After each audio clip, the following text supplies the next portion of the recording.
Assalamualaikum warahmatullahi wabarakatuh. Pemirsa RCTV Langka Padane, saya Novia Pria berharap Anda dalam keadaan sehat. Ya, dialog khusus pemirsa kembali untuk Anda. Kali ini spesial bersama dengan Komisi Penyiaran Indonesia Daerah Jawa Barat. Ya pemirsa, untuk Anda pastinya ingin mendapatkan informasi terkait dengan ASO ataupun digitalisasi. Ya saat ini migrasi dari frekuensi analog menjadi digital ini adalah sebuah keniscayaan. Hal ini juga yang coba diwujudkan pemerintah dengan disahkannya Undang-Undang Cipta Kerja, di mana di dalam terdapat klaster penyiaran. Dan saat ini berbagai pihak ini sudah melakukan persiapan untuk bisa mewujudkan di tahun 2022 untuk ASO. Baik, termasuk juga persiapan dari Komisi Penyiaran Indonesia Daerah Jawa Barat. Apa itu ASO? Apa itu digitalisasi dan kenapa harus 2022? Kita akan berbincang bersama dengan sejumlah narasumber di studio RCTV. Ada Kang Dipa dan juga Kang Jalu. Lengkapnya adalah pemirsa, ini ada M. Sudama Dipawikarta selaku Koordinator Bidang Pengawasan Isi Siaran KPID Jawa Barat. Assalamualaikum, Kang. Waalaikumsalam, Mbak. Kumaha damang?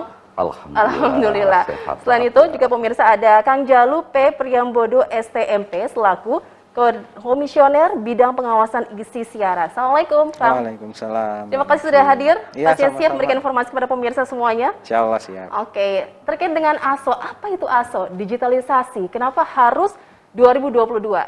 Silakan dijelaskan terlebih dahulu nih. Ke Kang Dipa dulu, mangga Kang.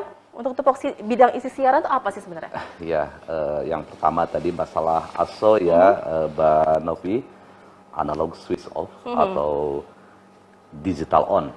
Ya, jadi itu migrasi dari analog ke digital yang memang menurut amanah Undang-Undang Cipta Kerja seperti tadi disampaikan oleh Mbak Gita, memang di pasal 60A itu disebutkan bahwa perpindahan atau migrasi dari analog ke digital harus dilaksanakan selamat-lambatnya 2 tahun setelah disahkannya Undang-Undang Cipta Kerja. Nah, disahkannya Undang-Undang Cipta Kerja itu kan 2 November 2020. Artinya ASO atau analog switch off harus dilaksanakan selamat-lambatnya 2 November 2022. Nah, gitu. Kemudian tadi masalah tugas di pengawasan isi siaran kami yaitu mendapatkan amanah untuk menampung, menganalisa, kemudian menindaklanjuti setiap aduan masyarakat, kemudian sanggahan, kritikan, termasuk apresiasi terhadap lembaga penyiaran. Nah, itu yang kami lakukan. Tugas kami maksudnya sebagai pengawasan bidang isi siaran, bidang pengawasan isi siaran.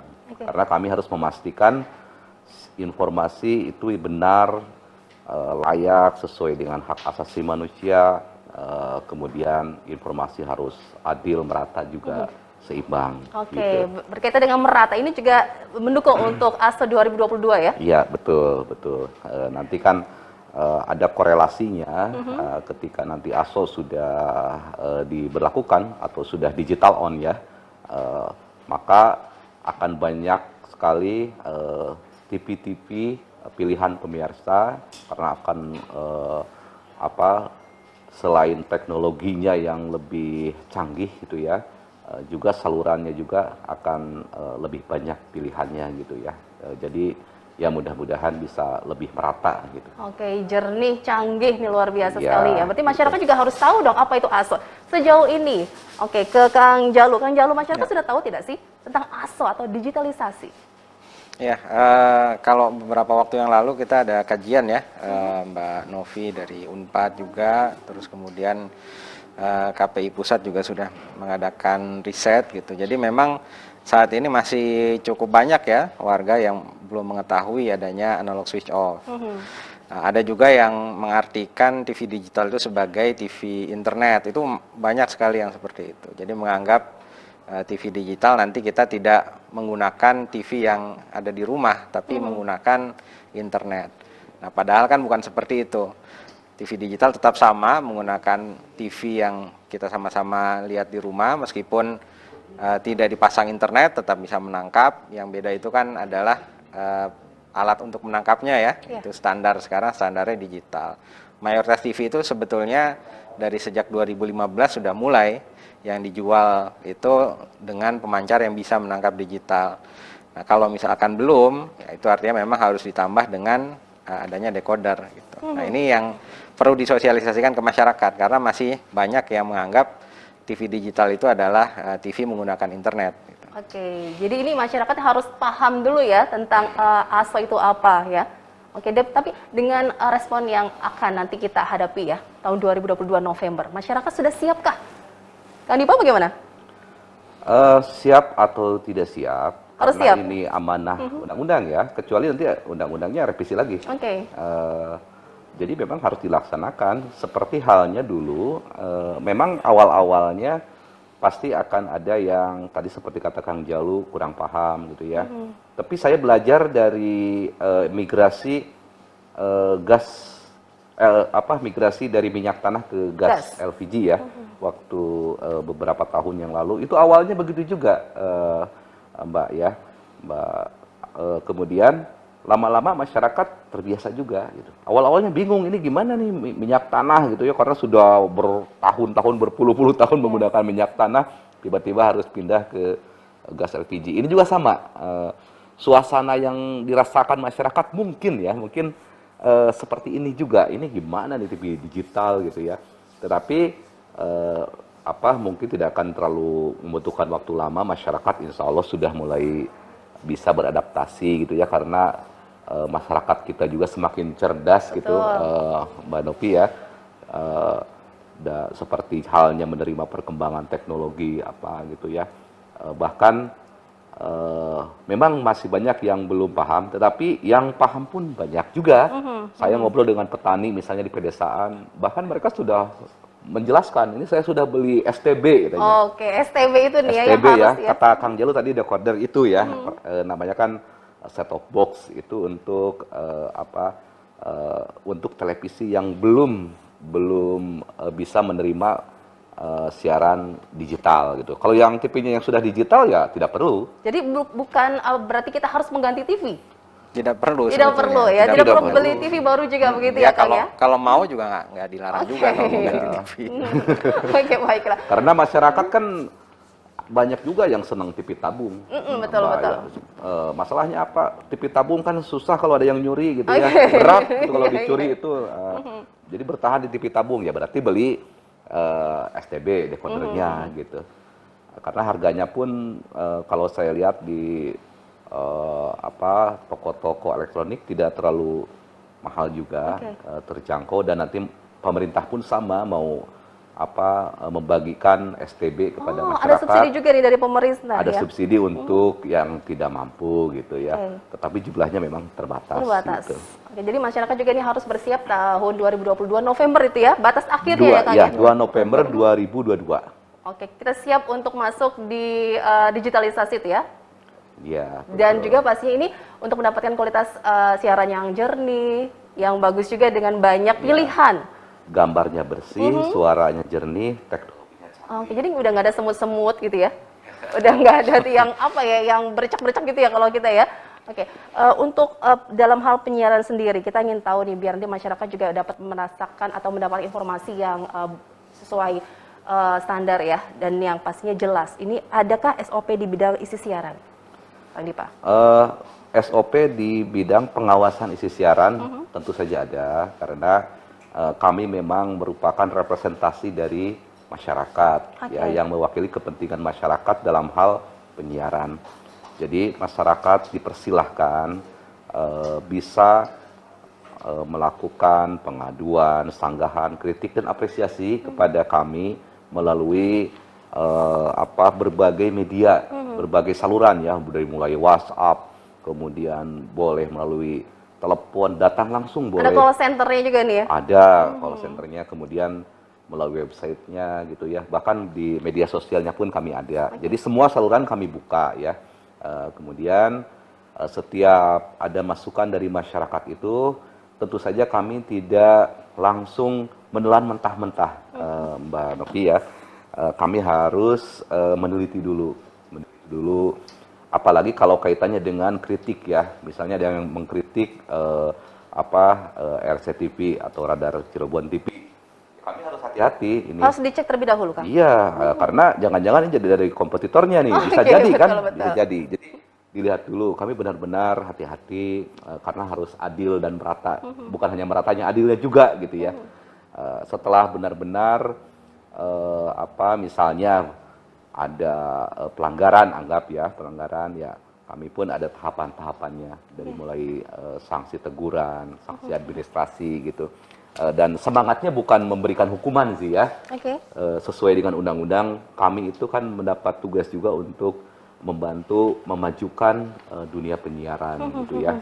Jadi kalau semua lembaga penyiaran, televisi, radio tidak melakukan pelanggaran apapun, ya kami bersyukur, Kang Jalu ya. Ya, kami sangat bersyukur. Kami tidak dikejar target untuk ini harus ada pelanggaran, tidak gitu ya. Nah, dari situlah nanti setelah diteliti, dianalisa hasilnya, kemudian ya outputnya ya bisa merupakan surat teguran kalau ada pelanggaran ya. Kalau dianggap tidak ini tidak ada yang dilanggar di P3SPS ya sudah. Berarti ada prosedur yang harus dilalui terlebih dahulu ya, Kang ya? Ya, betul. Baik, Lalu manfaat lainnya dari adanya ASO 2022 selain dapatkan kualitas yang bersih, jerit, canggih, secara konkret, nanti masyarakat juga ingin tahu nih, dari hal ekonomisnya juga dapat ya, Kang ya? Tadi dijelaskan, pemirsa tetaplah bersama kami karena informasi lainnya masih akan kami hadirkan untuk Anda sesaat lagi.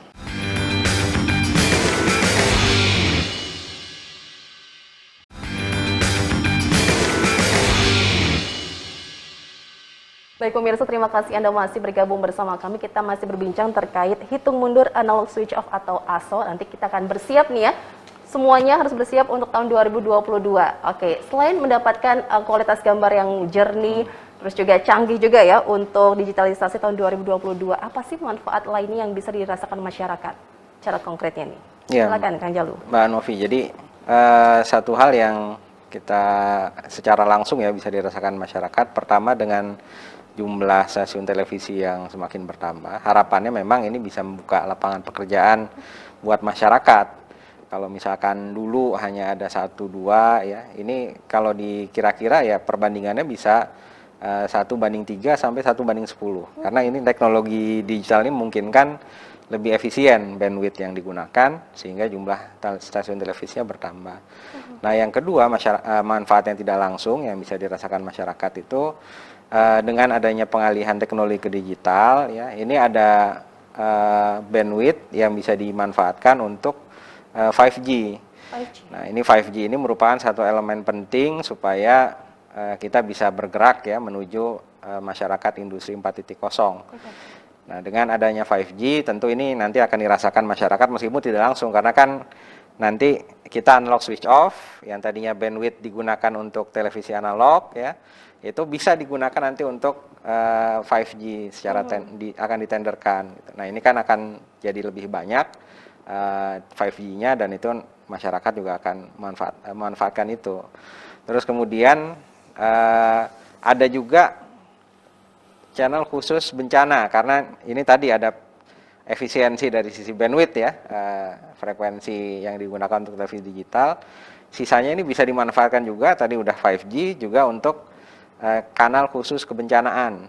Nah, ini juga tentu negara Indonesia kan kita tahu merupakan negara yang banyak sekali bencana alam, baik itu gempa bumi maupun longsor, gunung berapi. Nah, ini saya rasa sangat bermanfaat nanti untuk masyarakat sehingga ada kanal khusus ketika ada pengumuman bencana bisa langsung disiarkan oleh pemerintah lokal sehingga masyarakat bisa lebih bersiap-siap. Oke, jadi informasi pun didapat secara merata ya, tidak hanya yang ada di perkotaan tapi di pelosok pun dapat gitu Kang. Oke, dan untuk TV analog berarti nanti akan dimatikan? Ya, kalau TV-nya sendiri sih berpindah sebetulnya, stasiun televisinya sendiri kan nanti akan menggunakan pemancar baru yang digital. Jadi semua stasiun TV yang ada sekarang itu masih bisa disimak gitu, karena nanti semua akan beranjak dan ini sudah menjadi komitmen Kominfo, semua lembaga penyiaran televisi itu yang menjadi prioritas untuk berpindah ke digital. Artinya stasiun televisinya tetap sama, bahkan bisa bertambah nantinya. Nah, jadi tidak ada stasiun televisi yang tutup ya, harapan kami juga ya di KPID. Tapi berpindah teknologinya menggunakan digital, Skemanya juga berbeda. Kalau misalkan dulu kan harus memiliki pemancar sendiri, kalau sekarang dengan adanya dengan adanya pemancar digital itu kan bisa dengan sistem MUX ya. Jadi barengan itu satu pemancar digital bisa untuk sampai 10 stasiun televisi. Artinya ini ada model bisnis baru yang harapannya juga bisa lebih efisien buat stasiun televisi. Era kok ke ini ya, migrasi ke digital itu jadi ya. Oke, untuk TV analog. Dan untuk nasib dari TV lokal, siaran lokal bagaimana nih untuk mengemasnya biar tetap menarik nih? Nah, itu. Bagaimana nih Kang Dipa? Tadi secara teknis ya sama Kang Jalu, saya lebih ke konten gitu ya. Tadi seperti kata Kang Jalu, dengan adanya TV digital ini kan diharapkan dan mungkin ini sangat mungkin TV itu bertambah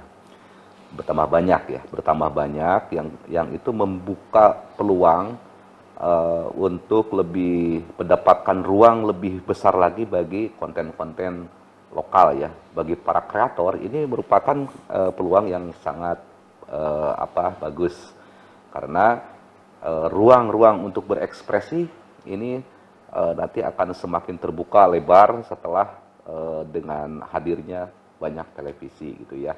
Jadi konten-konten lokal pun insya Allah akan lebih banyak mendapatkan tempat lagi.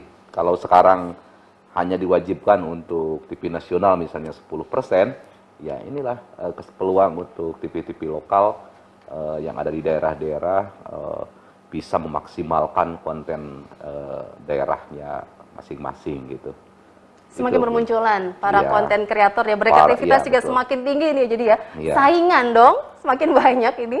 Iya nggak apa-apa karena kita sudah melihat sendiri di dengan kemajuan teknologi ini ternyata talenta dari daerah itu luar biasa. Gitu ya, yang harus diakui gitu ya, para penyanyi atau para aktor atau para presenter pun coba dilihat tuh yang di daerah-daerah itu luar biasa talentanya dan dengan banyak nanti TV-TV lokal ya itu terbuka peluangnya untuk bersaing secara sehat gitu ya. Kan itu memang dengan adanya persaingan itu merupakan sebuah tantangan juga untuk berkarya lebih maksimal lagi. Oke, jadi ini harus kitanya harus berkreativitas tinggi nih ya. Betul. Oke, dan karena kesempatannya terbuka lebar sekali dan semakin banyak ya, Kang ya. Betul. Oke. Nah, untuk di daerah terpelosok terpencil nih, untuk bisa menangkap siaran digital ini kan pastinya harus benar-benar difikirkan. Kalau ada sinyal pasti dapat gitu ya, Kang ya. Untuk yang daerah yang blank spot itu bagaimana? Ya, jadi ini memang problem sebetulnya bukan hanya ketika di penyiaran digital ya, bahkan di masa sekarang pun ya di daerah-daerah di Jawa Barat terutama yang sulit untuk menangkap siaran TV analog. Itu kan ada ya, dari pantauan kami ada seperti di Garut Selatan, Sukabumi Selatan gitu. Ini yang tentu butuh satu pemikiran yang lain ya.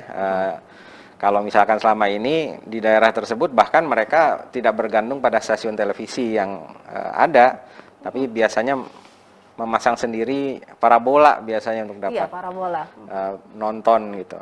Nah, jadi memang perlu ada upaya juga dari KPID kami mendorong ya pemerintah daerah bersama dengan Kementerian Kominfo dan juga Bakti Kominfo itu untuk menambah penguat sinyal sebetulnya. Penguat sinyal di daerah-daerah yang selama ini memang tidak bisa menangkap siaran televisi. Gitu. Ini beberapa daerah sudah ada kerjasama. Kita coba berkirim surat ke Bakti Kominfo untuk bisa menambah nanti penguat. Mudah-mudahan dengan upaya itu nanti daerah-daerah ini juga ketika analog switch off ya mereka merasakan ya perbedaan gitu. Dan harapannya juga nanti ya mereka bisa menonton televisi dengan televisi yang ada gitu ya. Jadi nggak perlu harus dengan parabola lagi. Selama ini kan dengan parabola.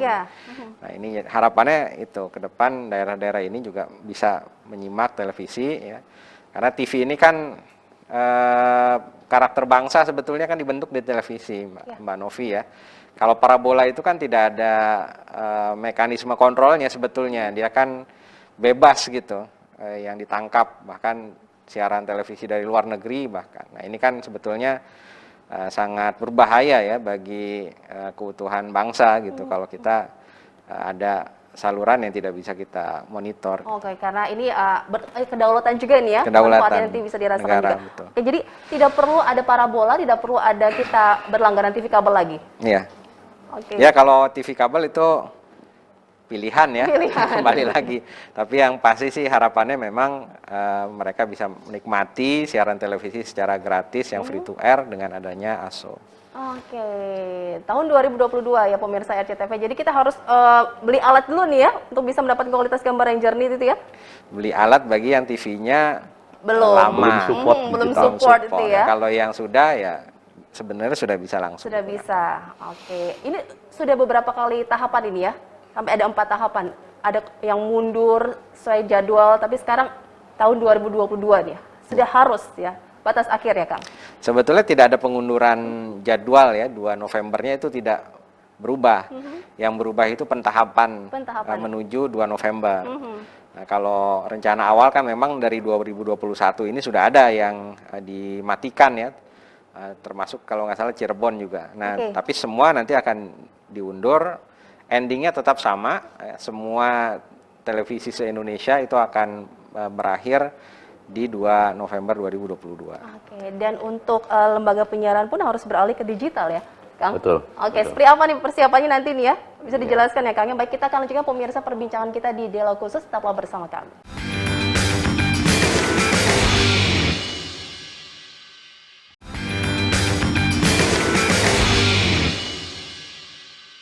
Pemirsa RCTV, kita masih ada di program Dialog Khusus, hitung mundur analog switch off atau ASO, masih bersama dengan Kang Dipa dan juga Kang Jalu dari Komisi Penyiaran Indonesia Daerah Jawa Barat. Oke, untuk lembaga penyiaran ini juga harus beralih ke digital.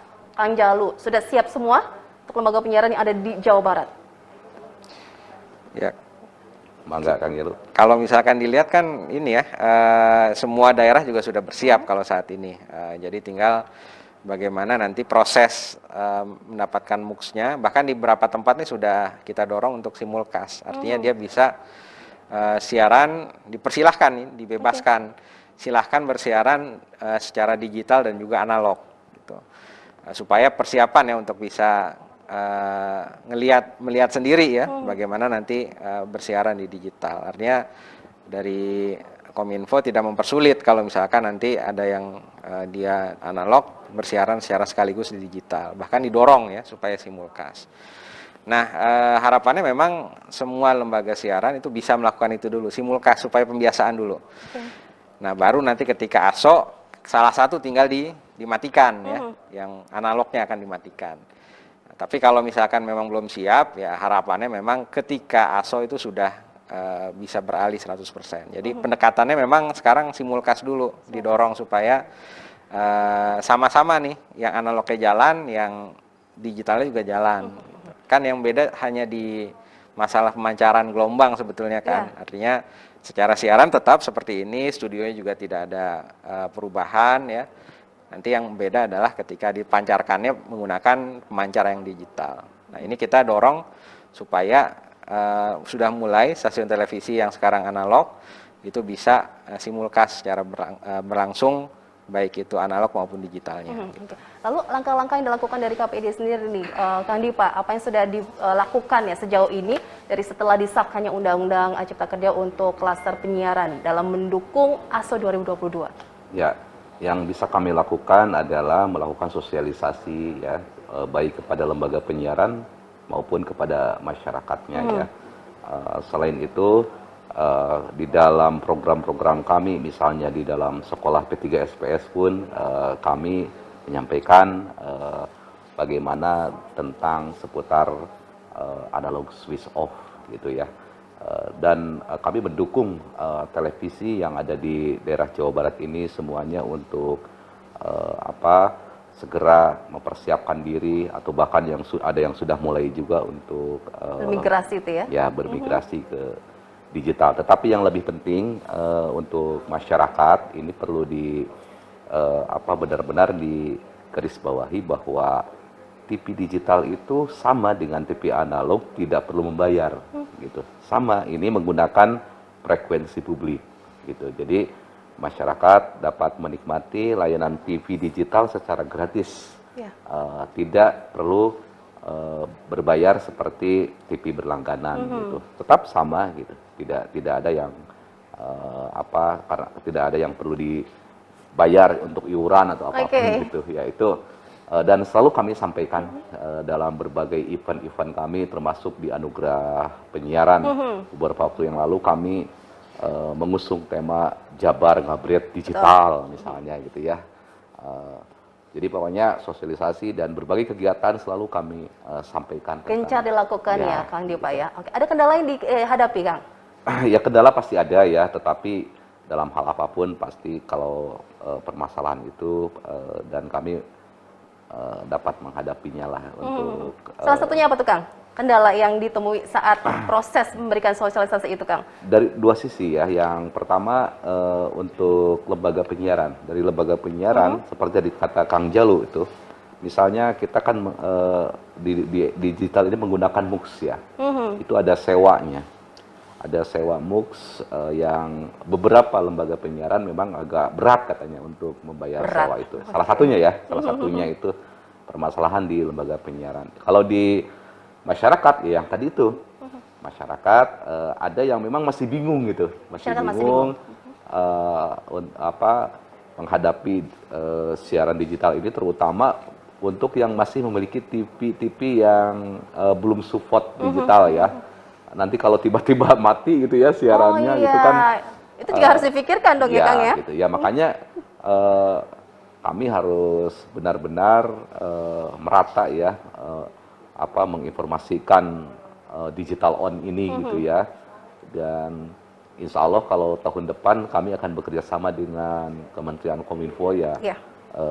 Sekaligus membagi-bagi STB insya Allah ya gitu ya, supaya masyarakat lebih paham dan kita praktekkan nih bagaimana nih cara menggunakan STB itu gitu ya. Oke, dan bisa melihat juga ya, sudah banyak informasi-informasi terkait untuk yang ASO itu ya Kang ya. Jadi masyarakat juga harus bisa melek teknologi nih, apalagi persiapan untuk 5G ya Kang Jalu ya. Iya, kalau itu sudah pasti ya, 5G ini sesuatu yang tidak bisa kita hindari karena 5G ini kan akan lebih bermanfaat ya, akan terasa ketika memang secara global nanti dilaksanakan gitu. Misalkan kalau dulu itu seorang dokter untuk bisa mengoperasi harus di ruang operasi, sebetulnya dengan teknologi 5G itu seorang dokter di Amerika Serikat bisa mengoperasi pasien di Indonesia. Oh iya, luar biasa, itu kan canggih gitu ya. Itu 5G itu bisa ke arah sana sebetulnya. Ya, jadi bukan sekedar untuk alat nonton, Mbak Novi. Kalau nonton kan bisa di televisi kan gitu. Jadi ini 5G itu nanti akan manfaatnya lebih banyak ke dunia industri dan juga dunia medis sebetulnya yang sama-sama kita harapkan.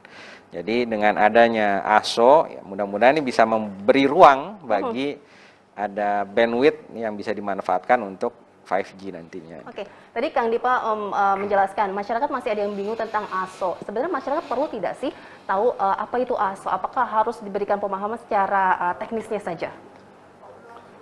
Ya mestinya secara detail ya, tetapi bertahap saja, bertahap. Yang paling utamanya itu ini ada migrasi, tetapi tetap ini menggunakan frekuensi publik gitu ya, tetap ini milik publik dan tidak berbayar gitu ya. Apa yang perlu disiapkan?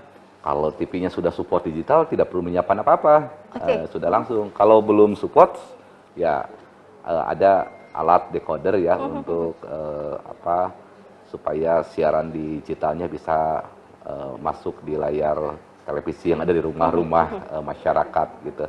Ya memang perlu, dan tentunya di tahun depan pun apalagi menjelang November kami akan semakin gencar untuk mensosialisasikan ASO ini sebagai dukungan kami terhadap pemerintah ya. Dalam hal ini ya KPI di Jawa Barat yang mendapat amanah untuk turut memajukan penyiaran khususnya di Jawa Barat, ya pasti kami akan mendukung apapun itu yang terbaik bagi lembaga penyiaran. Kenapa sih Kang harus tahun 2022?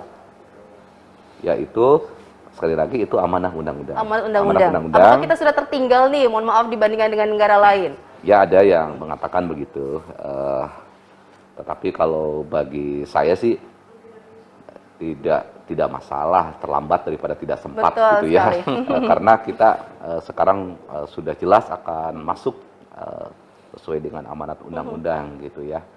Kalau masalah terlambat ya itu memang harus diakui, negara-negara tetangga memang sudah berpindah ya, bermigrasi ke digital.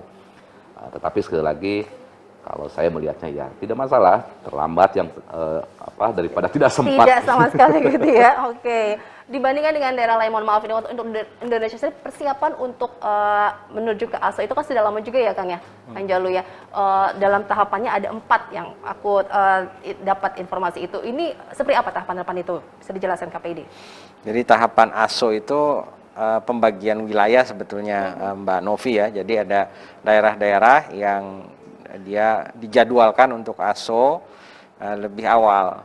Tapi semua nanti endingnya di 2 November ya. Jadi dibagi 4 daerah itu kan ada yang jadwalnya dulu harusnya dari 17 Agustus kemarin. Ya.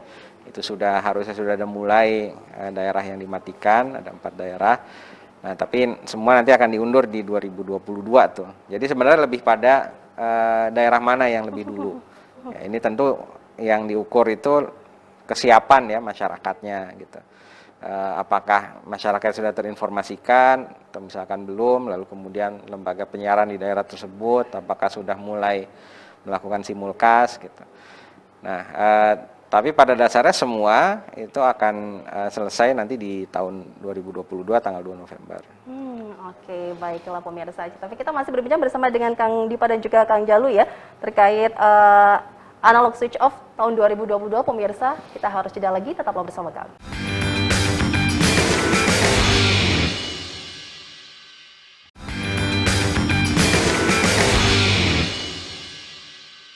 Baik pemirsa CTV, kembali Anda bergabung bersama kami. Pemirsa masih bersama dengan Kang Dipa dan juga Kang Jalu dari Komisi Penyiaran Indonesia daerah Jawa Barat. Oke, datang dari Bandung ya Kang ya? Ya, saya asli Ciamis. Asli Ciamis. Kalau Kang Dipa? Saya dari Bandung. Oke, melihat perkembangan di Jawa Barat sendiri ini untuk masyarakat yang harus siap bermigrasi ke TV digital ya. Nasib-nasib untuk TV daerah sendiri ini harus dipacu juga ya dalam hal kreativitasnya. Iya, betul. Karena kalau kami melihat konten lokal itu memiliki daya tarik yang tersendiri ya. Apalagi kalau orang-orang dari luar ya melihat Indonesia itu kan melihat budayanya, kebudayaannya yang menjadi daya tariknya. Alam, pemandangan di semua negara ada gitu ya. Tetapi keunikan, kekhasan budaya yang ada di Indonesia itu yang orang lain tidak memiliki gitu ya. Seperti halnya misalnya kita tahu bahwa contohnya kebudayaan Bali misalnya, itu kan selalu menjadi sorotan dunia gitu ya. Bahkan ada yang mengatakan Bali lebih terkenal dari Indonesia gitu ya. Itu celotehannya kan begitu gitu ya. Saking masyarakat dunia ini begitu tertarik dengan nilai-nilai kearifan lokal, dengan nilai-nilai kebudayaan yang ada di Indonesia. Nah, Indonesia itu kaya dengan budaya gitu ya. Di setiap daerah, di Cirebon ada budaya tersendiri yang memang itu bisa ditonjolkan dan bisa diperkenalkan kepada seluruh dunia. Kita sekarang sudah bicaranya ke global ya, dari lokal menuju global gitu. Teknologinya memang maju, teknologinya yang kita kembangkan itu yang menjadi digital, tetapi kan isinya justru harus lebih kuat dengan akar-akar nilai-nilai budaya yang ada di Indonesia gitu.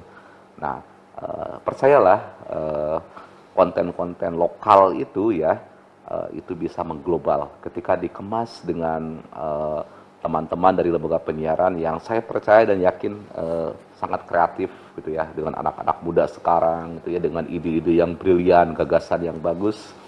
Nanti kebudayaan di Indonesia itu akan semakin dikenal lagi, semakin menarik lah gitu. Tapi bagaimana sih untuk bisa membuat konten yang sesuai dengan P3SPS? Nah, memang di dalam P3SPS itu kan ada aturan mengenai hal-hal yang tidak diperbolehkan gitu ya. Seperti apa tuh Kang? Misalnya kalau kaitannya konteksnya dengan kebudayaan, misalnya ya kekerasan. Gitu ya. Okay. Ada seni debus. Seni debus itu tidak mungkin tidak keras. Betul. Gitu ya. Pasti ada kekerasan di sana. Tetapi bukan artinya tidak boleh gitu. Itu boleh, cuma jam tayangnya. Jam tayangnya disesuaikan. Memang tidak boleh kalau ditonton oleh anak-anak kan, karena keras gitu. Olahraga seperti yang lainnya pun seperti karate, pencaksilat itu kan keras juga sebenarnya gitu ya. Tidak mungkin ada pencaksilat tidak keras gitu. Tetapi itu memang seninya di sana gitu. Dan di P3SPS itu kan diatur klasifikasi usia gitu ya. Kemudian dari sisi yang lainnya misalnya bagaimana cara menggunakan kostum atau apa kan setiap daerah itu berbeda-beda. Ketika di Cirebon ada yang mengenakan koteka itu kan aneh mungkin ya.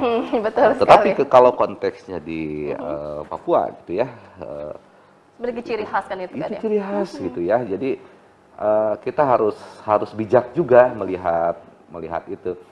Dan di dalam P3SPS pun hal-hal yang berkaitan dengan kebudayaan, dengan nilai-nilai kearifan lokal, ya, itu kan tidak menjadi penghalang gitu ya, tidak menjadi penghalang. Yang penting itu kan tidak menimbulkan konflik horizontal di antara masyarakat gitu ya, tidak saling menyerang gitu ya, pokoknya tidak ada penistaan agama gitu.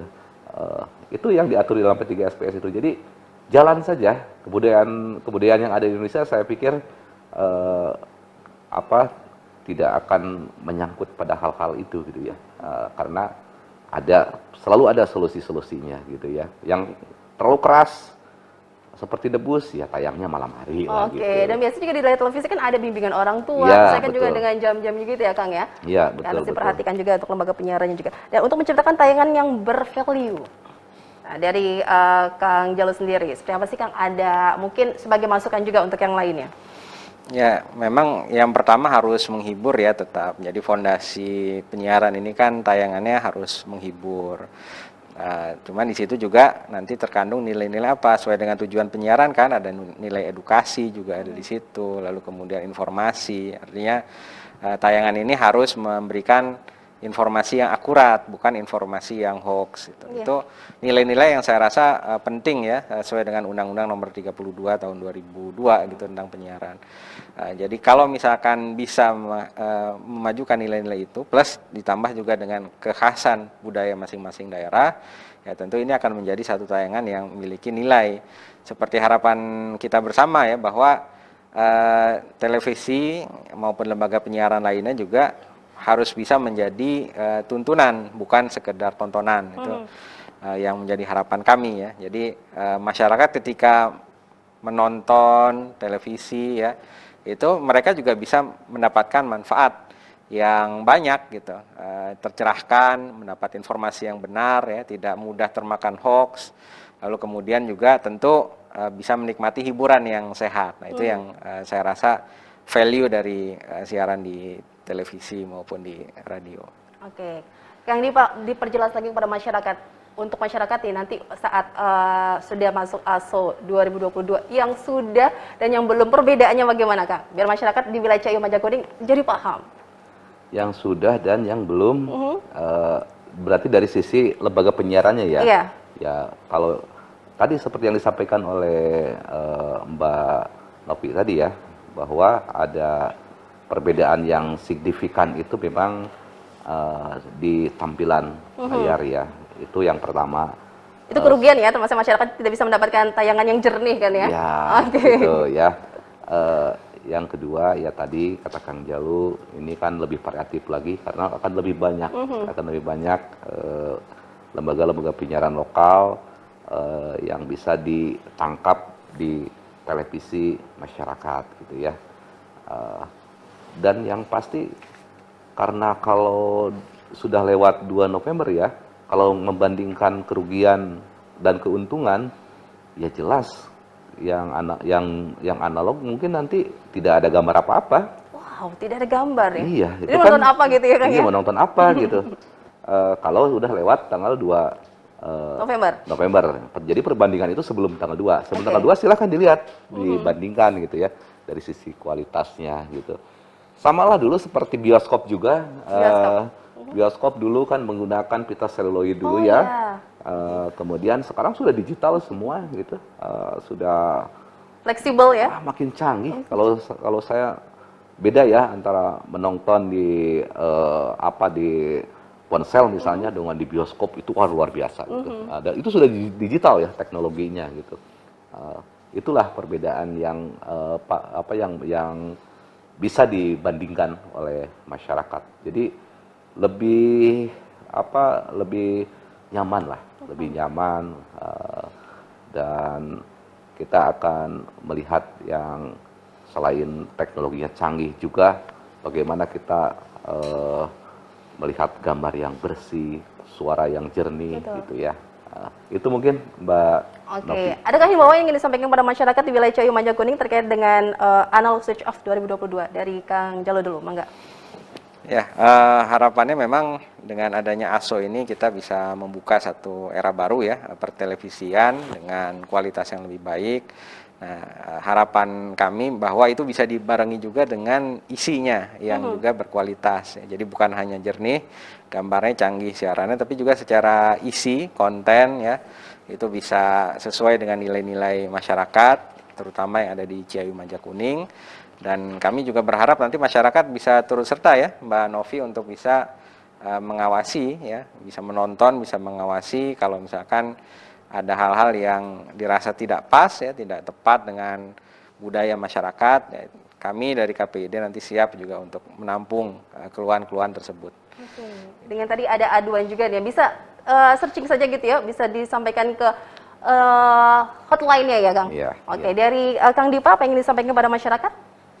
Ya mari menonton TV. Mari menonton TV untuk mendapatkan informasi ya, gitu ya. Untuk mendapatkan informasi yang tentu saja berbeda yang dengan media sosial yang tidak ada filter ya. Kalau di televisi itu di lembaga penyiaran jelas itu di filter ya. Mari menonton televisi.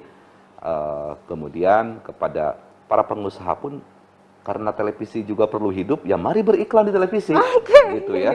Keuntungan itu ya? Iya, bukan karena saya berbicara di RCTV, di mana-manapun saya bicara begitu. Mari beriklan di televisi, gitu ya.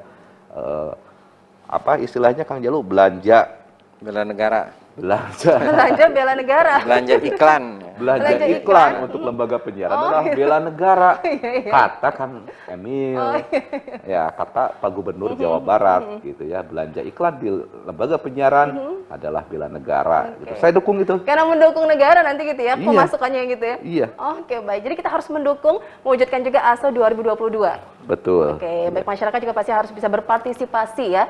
Oke, baik, terima kasih banyak untuk Kang Dipa dan juga Kang Jalu atas informasinya. Semoga masyarakat juga jadi paham terkait dengan ASO 2022 dan juga kita harus bermigrasi untuk TV digital. Terima kasih Kang, sehat terus ya Kang ya. Pemirsa juga terima kasih banyak. Saya Novia Aprila harus pamit, sampai jumpa. Wassalamualaikum warahmatullahi wabarakatuh.